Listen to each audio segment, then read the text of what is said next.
Marvin, ni-chat na inyong HR. Nag-send lag payslip sa inyong sweldo. Pit sa 15 naman dahi taugma. Sweldo na pod. Wap aga ni mahurot akong sweldo pag niagi nya karon pun-an na pod. Kapoy ba ning kinabuhi eh. Nag-abot na lang ni akong sweldong bagog daan. Mura di gid ko kapahuway og tarong aning kalakiha ba. Naglaban pa man ganing akong oo ug saon ako pag huna-huna haron mahurot ng akong sweldo pag niagi karon pun-an na pod noon. Kapoy ang kinabuhi ako riya ka ba. Ay sa kong storyahe anong sweldo nako karon be. Mas stress kog samot ani. Focus sa tatong sweldo nako pag niagi. Tusa ning hotdon ug saon ni nato. Kabangi ko kung hunahuna liha o unsa itong mayang buhaton harong mahurot ning dali. Kadakong problema baya ani ay. Mag-shopping day ka sa mall. Unya mukaon kas mga fast food. Nasa mo?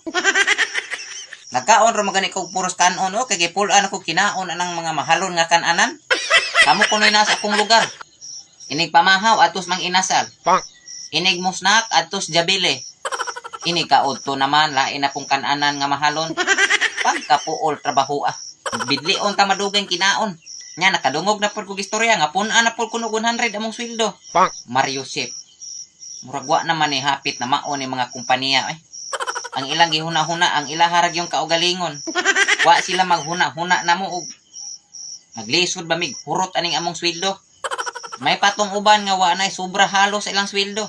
Wa pay daghang huna-hunaon. Wa pay labad og unsaon paghurot ng ilahang sweldo. May pagdi na lang ta mo trabaho. Nakatuog patagtarong, wa pay problema.